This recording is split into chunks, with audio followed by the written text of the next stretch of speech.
Hi guys, welcome to Deadly December here on Kidmissing TV. Our first case is a local case, that of Holly Piirainen. According to the Center for Missing and Exploited Children, 1 in every 10,000, which means about 800,000 children are reported missing in the United States every year. And 99.8 are taken by non-custodial parents, or wander off and get lost briefly, or visit a friend and are brought home safely. Violent or predatory stranger abductions, murders of children, are exceedingly rare in the United States, accounting for only about 1 in every 10,000 reports to 911. This is what I'm going to be sharing with you comes from helpholly.com. I'm sure that's what it is. I left it over there. But anyway, so I will be leaving that link in the description of this video. Holly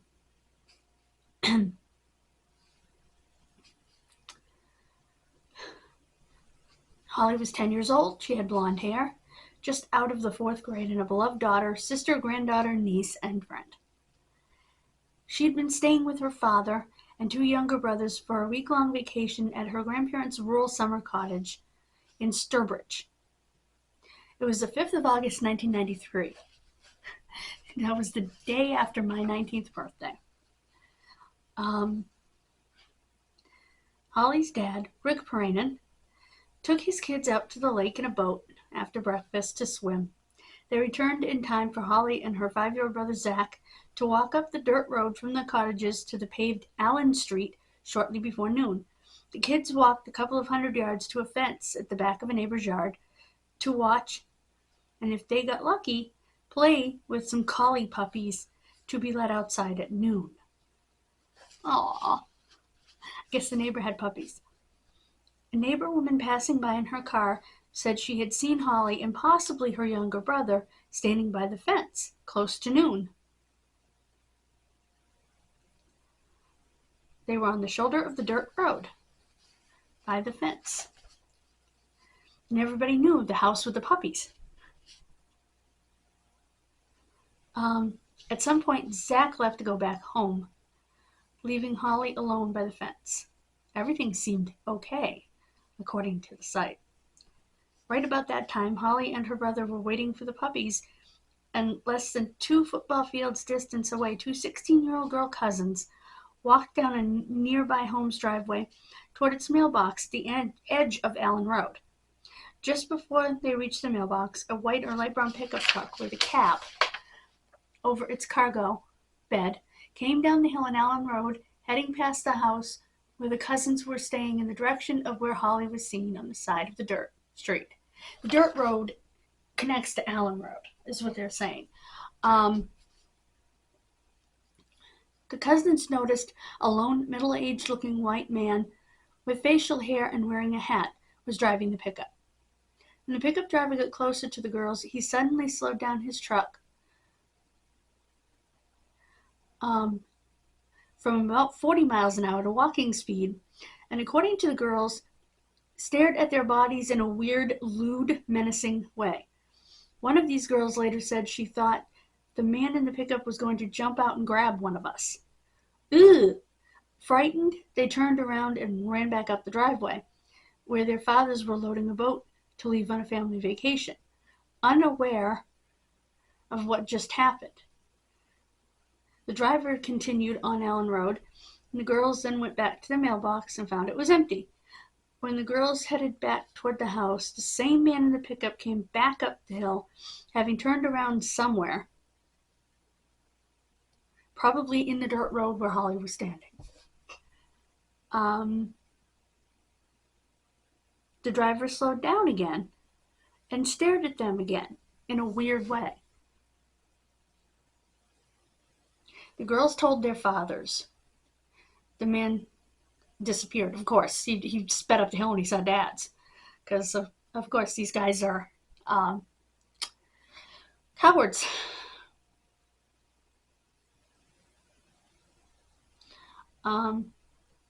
Back at the family cottage, Holly's father was watching a late morning TV program when Zach came in, sat down, played with some toys. A few minutes later, he asked Zach, "Where's your sister?"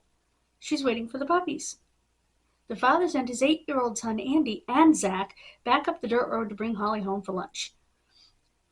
Uphill on Allen Road, one of the teenage cousins went into the house and headed upstairs to a second-floor bathroom, creeped out by what just happened. She looked out the bathroom window, which had a view down the driveway to Allen Road. She told investigators she was certain she saw the same pickup and driver headed back up the hill past her house and away from where Holly had been standing. This eyewitness said that this time the pickup truck was accelerating and the driver was looking straight ahead and did not look up our driveway. Boy, that's a creepy encounter that I never remember hearing about.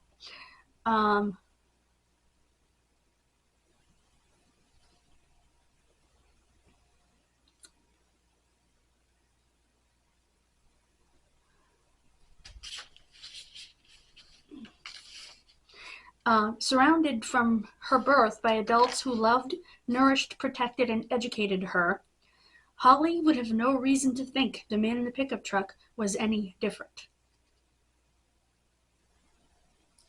You know, that's interesting that they say that on her page. Because it's so true. That's why my parents made sure that they taught me, do not get in a car with someone. As a matter of fact, we had a password.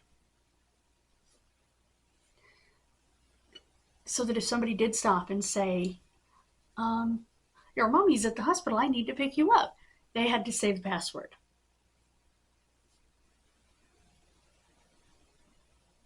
If they didn't know the password, I beat feet.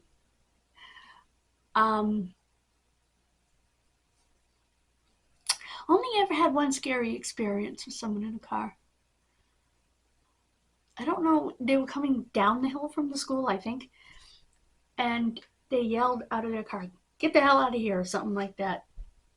When us kids were walking up the hill, all of a sudden we just took off like a shot because we didn't know what this person, we weren't 100% sure what he said to us, but we knew he stopped and yelled at us, and we were scared. We did not want to be grabbed, but luckily there were 4 of us, 2 fairly strong boys and 2 tiny girls. So boys would have fought, you know. And when we got to school, I let the teachers know. Actually, I let the school secretary know, and she said, "You did good by letting us know. That's important." You know, because nobody should be on that road unless they're a parent taking a kid to school, because that road only went to the school. That's the only place it went. So it can be scary.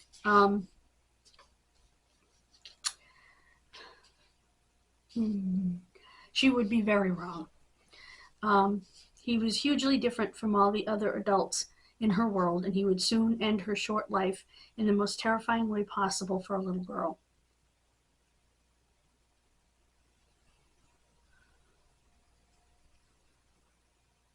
Given the rural nature of the area and the extreme rarity of this type of incident, in this quiet suburban town, the 4 of us are convinced that the middle-aged looking man with facial hair and a hat on his head in the white or light brown pickup truck with a white cap over its cargo bed is the kidnapper and killer of Holly Piirainen.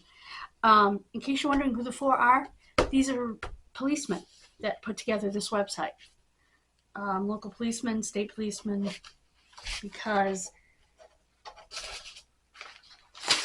it's right here, yeah, helpholly.com. Anyway, that put together this site.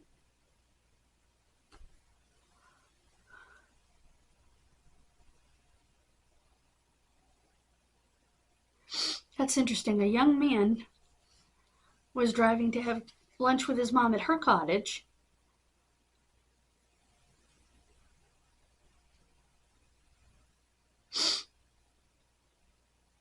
and he saw the two Piirainen boys looking around. They were looking for their sister.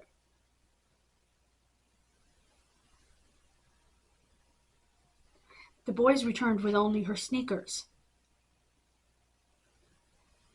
He told his dad, "Holly's been taken." That makes me wonder, did he see something? Or did he just know that because her sneakers were left? Shocked, Rick Piirainen immediately put both boys in the family car and returned to where Holly had been standing and where the boys said Holly's sneakers were found. Oh, one sneaker. Oh.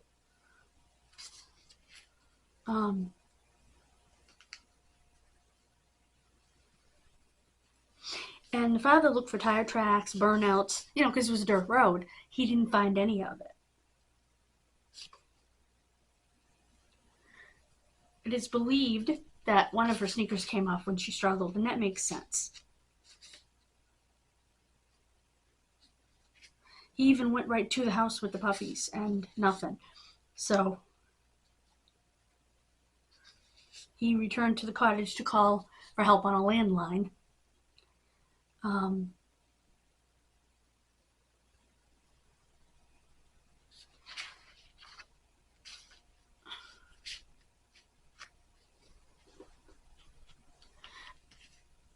And they're pleading for any witnesses to a vehicle stopped by a little girl on South Shore Road, which is a dirt road, near Allen Road, which is the paved road, in Sturbridge, Massachusetts, at noon on August 5th, 1993. Please come forward.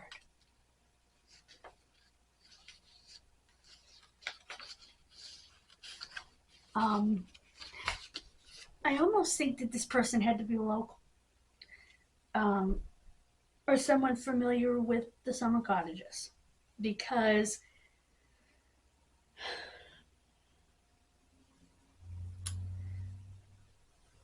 that would have to be. I've only ever been in the center. Ooh, I'm sorry, guys. Only ever been in the center of town. That was my watch off the table. In Sturbridge. Actually, I've been all over Sturbridge, but I don't recall that area because I've been to cemeteries all over Sturbridge. I forgot about that, as well as the town hall. Doing genealogy because my family came from Sturbridge. That's one of the places they came from. So they came to this part of the state from Sturbridge. So that makes this case even more special to me. I can't believe it's already getting dark. It's wow. Anyway,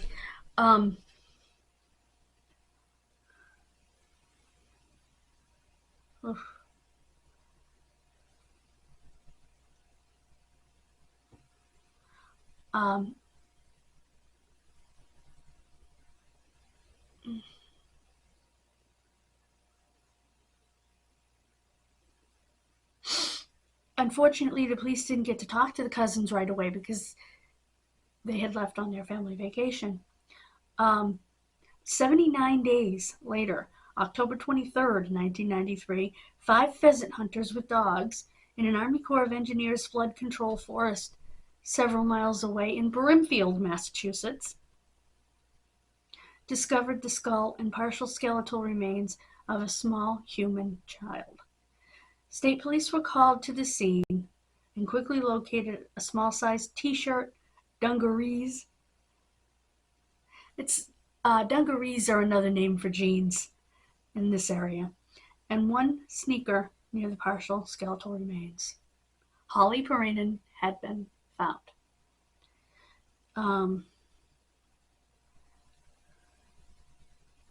She had been stripped naked, assaulted, murdered, and left completely exposed in the August heat to the insects, forest animals, and the countless billions of microbes of decomposition. She was murdered and thrown away. Like trash. In the hope that she wouldn't be found and no one would remember or care. Really, dude? You think so? The guy's an idiot.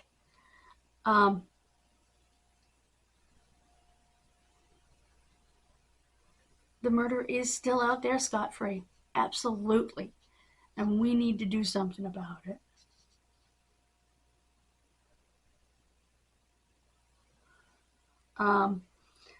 If you have any information in this case, you can call 413-426-3507. That's 413-426-3507, and your call will go directly to Trooper Tom Sullivan, the Hampton County District Attorney's homicide investigator assigned to Holly's case.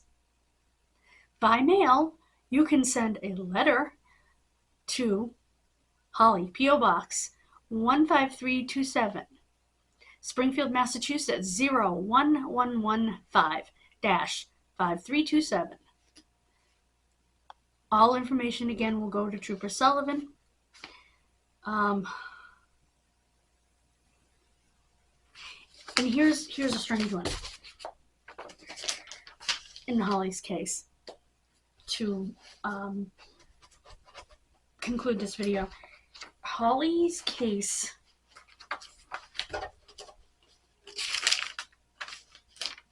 I will do that last.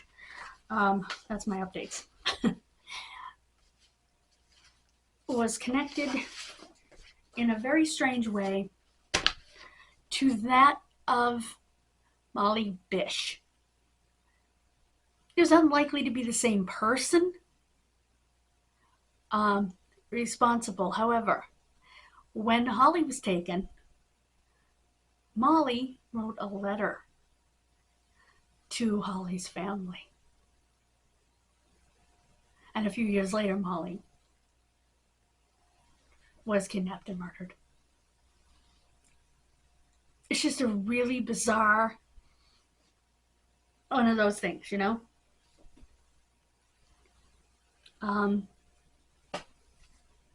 Thank you for joining me for this very personal case. It's not only personal because it's a town that my family came from. It's also personal because my mother actually went to bingo in Grafton and knew some members of Holly's family because Holly was from Grafton. She was in Sturbridge with her dad on a vacation. And my mom actually brought me home one of Holly's ribbons. And I have it somewhere. I used to have it hanging up with my calendar. It's here though. Before they found Holly. So it makes it personal to me.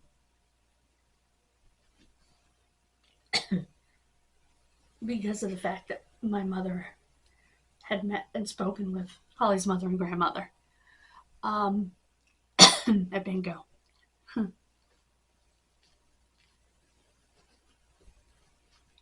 Anyway.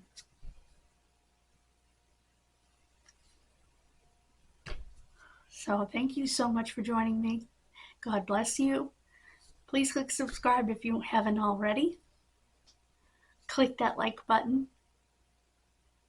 And please comment. Thank you so much. Bye-bye.